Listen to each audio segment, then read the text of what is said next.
Shafi Parambil vote രേഖപ്പെടുത്തി കഴിഞ്ഞിട്ടുണ്ട്. അതിനുശേഷം മാധ്യമങ്ങളെ കാണാൻ അദ്ദേഹം തയ്യാറെടുക്കുകയാണ്. പ്രതീക്ഷ എന്താണ് എന്ന് പറയാൻ കഴിയുന്ന ആൾ ഷാഫി പറമ്പിൽ തന്നെ. ഷാഫിയുടെ പിൻഗാമിയായി UDF തന്നെ വരുമോ? മുഖത്ത് വലിയ ആത്മവിശ്വാസവും സന്തോഷവും ഒക്കെ തന്നെയാണ് കാണുന്നത്. രാഹുൽ മാങ്കൂട്ടത്തിനൊപ്പം സെൽഫി എടുത്തുകൊണ്ട് മാധ്യമങ്ങൾക്ക് മുന്നിൽ എത്തിയിരിക്കുന്നതും ഷാഫി. ബൂത്തുകൾക്ക് മുന്നിലൊക്കെ നീണ്ട നിരയാണ്. അരമണിക്കൂറോളം ക്യൂ നിന്നിട്ടാണ് ഷാഫിക്ക് പോലും ഇപ്പോൾ വോട്ട് ചെയ്തത്.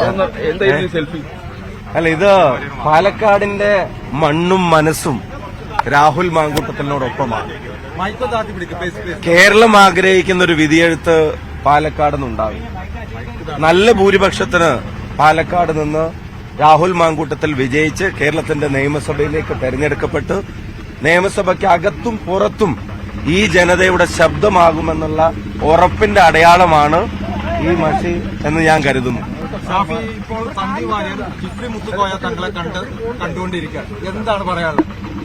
അദ്ദേഹം വളരെ കൃത്യമായി പറഞ്ഞല്ലോ, വെറുപ്പിന്റെ ഫാക്ടറി ഉപേക്ഷിച്ച് ഭിന്നിപ്പിന്റെയും വിഭാഗീയതയുടെയും ഐഡിയോളജി കളഞ്ഞു അതിൽ നിന്നപ്പോ പറഞ്ഞുപോയ വാക്കുകളിൽ ഖേദം രേഖപ്പെടുത്തി ജാള്യത തുറന്നു പറഞ്ഞ് അത് ദൂരെ കളഞ്ഞു രാഹുൽ ഗാന്ധിയുടെ ഇൻക്ലൂസീവ് പൊളിറ്റിക്സിനോടൊപ്പം ഈ നാടിന്റെ മതേതര ബോധത്തോടൊപ്പം സഞ്ചരിക്കാനെടുത്ത തീരുമാനം അത് ഇന്നത്തേക്കും 23-ാം തീയതിയിലേക്കും അതിനപ്പുറത്തേക്കും പ്രസക്തമായിട്ടുള്ള കാര്യമാണ്. ഈ അവസാന ലാപ്പിലും ഇടതുപക്ഷം പ്രധാനമായി ആയുധമാക്കിയത് ഈ സന്ദീപ് വാര്യരാണ്. പ്രത്യേകിച്ച് സന്ദീപ് വാര്യരുടെ പഴയ പോസ്റ്റുകളും ഉൾപ്പെടുത്തിയ പരസ്യമാണ് കൊടുത്തത്.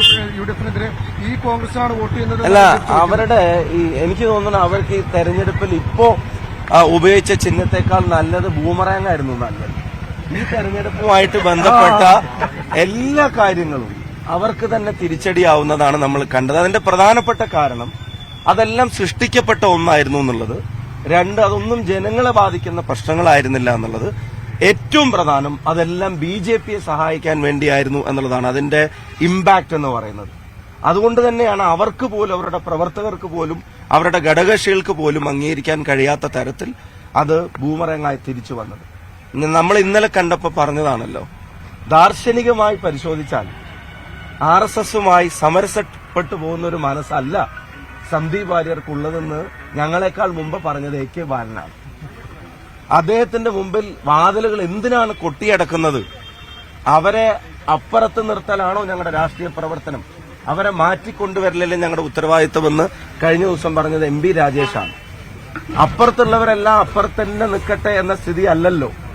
ഞങ്ങൾ പ്രവർത്തനം നടത്തി അവരൊക്കെ ഇപ്പുറത്തേക്ക് കൊണ്ടുവരലാണല്ലോ ഞങ്ങളുടെ ഉത്തരവാദിത്വമെന്ന് OK വാസുവിന്റെയും അശോകന്റെയും കാര്യത്തിൽ ആദ്യം പറഞ്ഞത് 2014 ശ്രീ പിണറായി വിജയനാണ്.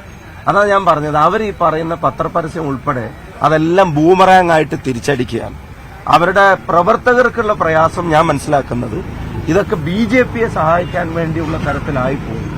പ്രചരണങ്ങളും സംസാരവും പലപ്പോഴും സംഘപരിവാർ ലൈനിലായി പോകുന്നു എന്നതുകൊണ്ട് തന്നെ ചിഹ്നം പോലും ഇല്ലാത്തൊരു തെരഞ്ഞെടുപ്പിൽ ആ പ്രവണതയ്ക്കെതിരെ പ്രതികരിച്ച് പാർട്ടിയെ രക്ഷപ്പെടുത്താൻ സാധാരണ CPM പ്രവർത്തകൻ പോലും തയ്യാറാവുന്ന ഒരു തെരഞ്ഞെടുപ്പായിട്ട് ഇത് മാറും എന്നാണ് പ്രതീക്ഷിക്കുന്നത്. പഴയ ഫേസ്ബുക്ക് പോസ്റ്റ് ഡിലീറ്റ് ചെയ്യാൻ ഷാഫിയോട് പറയാൻ പറയേണ്ടിയെന്ന് ഇന്നലെ MP രാജേഷ് വൈകിട്ട് പറഞ്ഞു. അദ്ദേഹം ഷാഫി പറമ്പിലിന്റെ പ്രതികരണമാണ് കണ്ടത്. ഈ വിവാദങ്ങളൊന്നും ബാധിക്കുകയില്ല UDFന്റെ വിജയത്തെ, എല്ലാം ബൂമറാങ് പോലെ തിരിച്ചടിക്കും എന്നാണ് ഷാഫി പറമ്പിൽ പറഞ്ഞത്. പരിപൂർണമായിട്ടുള്ള ഒരു ആത്മവിശ്വാസം ഷാഫി പറമ്പിലിനെ സംബന്ധിച്ചോളം. NN കൃഷ്ണദാസും വരുന്നു, അദ്ദേഹം എന്ത് പറയുന്നു എന്നുള്ളതും ഏറെ പ്രധാനമാണ്. ഷാഫി പറമ്പിൽ അല്പസമയം മുമ്പ് വോട്ട് രേഖപ്പെടുത്തി. ഇപ്പോഴിതാ NN കൃഷ്ണദാസും വോട്ട് രേഖപ്പെടുത്തി. തെരഞ്ഞെടുപ്പ് പ്രചാരണത്തിന്റെ ഒരു ഘട്ടത്തിൽ CPM-നെ പ്രതിരോധത്തിലാക്കിയ നേതാവ് വലിയ തോതിൽ വിമർശനങ്ങളെ